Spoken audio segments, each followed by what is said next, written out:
Sacred Beads, created, directed, and produced by Reverend Dr. Dikki Mullen. In this video, Dr. Mullen will look at interreligious focuses on the use of beads as far as meditative and prayer practices across a number of religions. This is astrologer and paranormal investigator Dikki Mullen, coming to you from downtown Orlando, Florida, sharing some thoughts about sacred beads and sacred fabrics. Almost since the dawn of history, people have collected and used beads in different ways, woven and created fabrics. Oh, even think of having a favorite blanket growing up, or thinking of peanuts. And oh, who had the blanket and peanuts? I forgot. But at any rate, a favorite blanket, piece of fabric, can have its own special magic.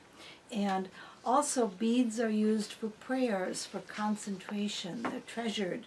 And let's begin by looking at some different types of beads and then examine fabrics in ways that you might be able to use them to enhance the beauty and mystery of all of their potentials in your own lives. Looking at mala beads, these are mala beads. They are used frequently by people in the yoga movement.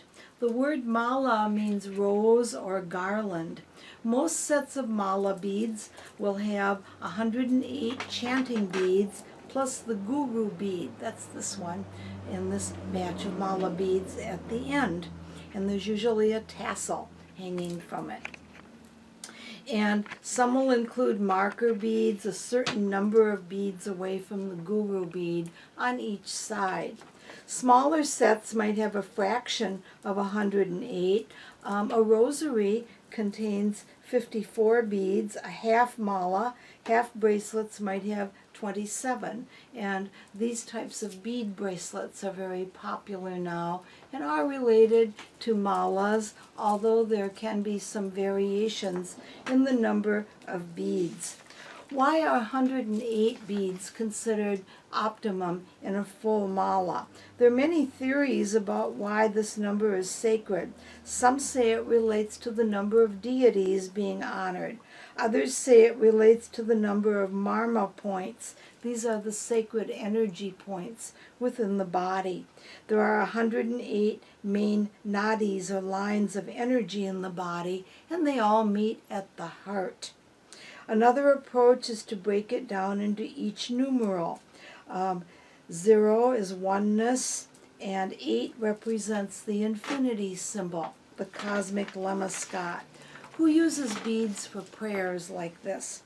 Mala originated in India before the 8th century BC.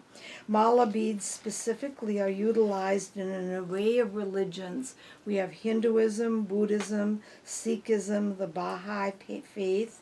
And then the prayer beads in Christianity range from the Catholic rosaries. I have 2 of them here that I really treasure and enjoy praying with. And then there are also the beads used in paganism. Here is a set of beads that are used to pray with the runes that go with the Scandinavian mysticism, with Gadsdrill, the sacred tree, as the faith bead at the bottom. It's very comforting to hold beads and crystals, no matter what set you might use or using several. There's a real magic that has to be experienced in order to be fully utilized or appreciated. In using the mala beads, the long set like this, there are many different approaches. One way that I learned in my yoga teacher training class was to hold the beads in the left hand and lay the guru bead over the middle finger with your index finger uplifted and out of the way. And that's because you're not ever supposed to let these beads touch the index finger. And then chanting and moving them around over the thumb is supposed to draw in the power. Mala beads should be stored in a bag, not worn as a necklace. And the same is true of the rosaries and other sacred beads. They are a spiritual symbol.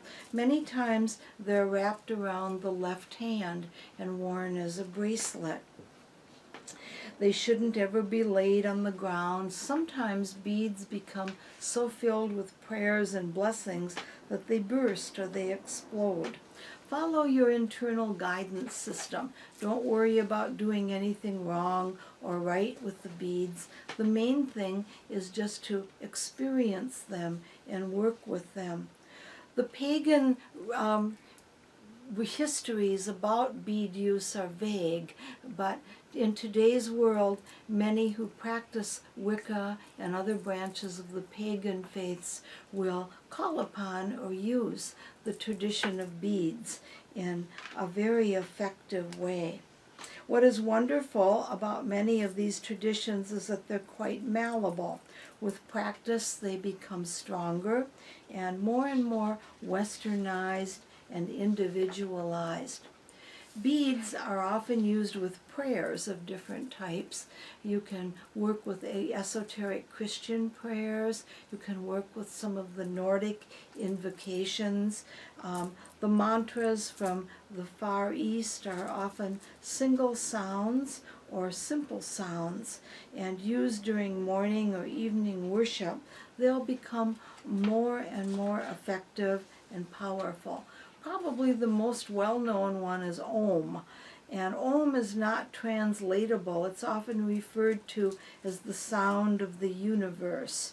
And if you've ever been in a meditation circle or yoga class, 3 Oms, the number 3 being past, present, future, and sacred in other ways, will be used.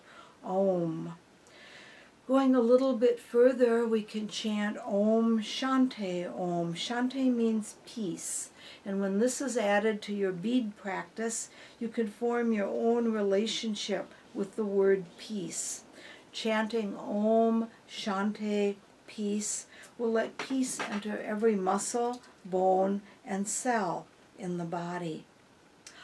Going a little bit further, another mantra would be Asato Ma. Om Asato Ma Sad Ganmya Tamaso Ma Jotra Gama Maitro Ma Gama is translated, lead me from the untruth to the truth, lead me from the darkness to the light, lead me from death to immortality. A little bit easier, more simple to use would be Om Mani Padme Hum, the jewel in the lotus.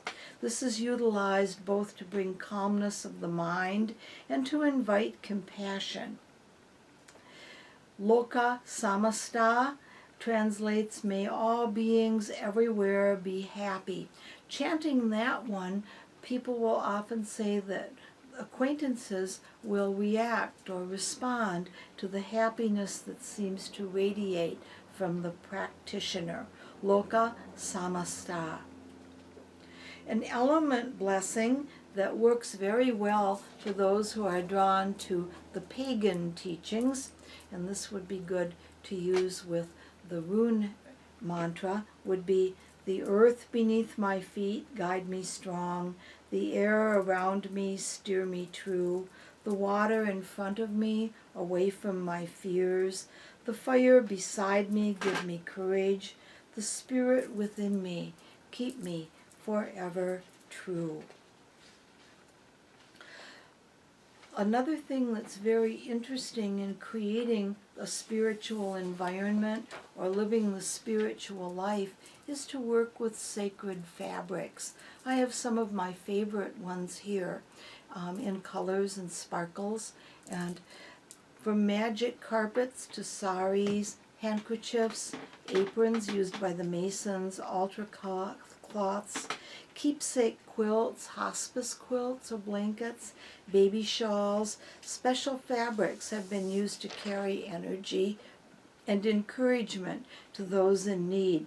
Fabric talismans are collectively called prayer cloths. They can be very small, just a few inches square, to carry with one. In 2005, a group of well-wishers started to send prayer cloths to the United States military overseas, and some soldiers responded that they found comfort in placing these squares of cloth inside a pocket or helmet as a kind of talisman. Patients in nursing homes and hospitals often appreciate and find solace in gifts of prayer cloths. A ribbon or lace or a drop of essential oil might be added to these little gifts. In the Bible, Acts 19 verses 11-12 describe cloths which were touched to the apostles, Peter and Paul, and then given back to the sick to cure their ills. It is said that God wrought special miracles in the hands of Paul, so that from his body was brought on to the sick, healing through these handkerchiefs or aprons and the departure of disease. Evil spirits went out with them. The Masons wear ritual aprons which signify power too. Prayer cloths can become sacred keepsakes in themselves and also used with crystals, pictures, and other sacred or holy objects. Again, use your intuition. There really isn't a wrong or right way. Don't get bogged down in the details. In many places, the custom exists to place the prayer cloth on a special table and then place written petitions or prayers on top, or pictures of loved ones, either in the spirit world who are departed, or those who are here on earth in need of spiritual or physical healing. There's a saying that if we smile or laugh after doing this, our loved ones are doing well on the other side. If there's still a sense of melancholy or sadness, they need more prayers to advance further on their path in the spirit world. Cloths can be used as cures of all kinds and aid against loneliness, for consolation in times of family difficulties, various calamities, or devotional praying. A handcrafted handkerchief, perhaps decorated with crochet or lace, used to, a few generations back, be included in greeting cards or delivered as a gift given to send healing to a friend or relative in the hospital. After carefully selecting a piece of fabric which is special to you, hold your own prayer cloth. Focus on healing and goodness, and over it say a favorite prayer, mantra, or affirmation, just the word peace or wellness or safety. Out of this situation only good will come, all is well, I am safe, is a very easy one to memorize, and it's very, very effective.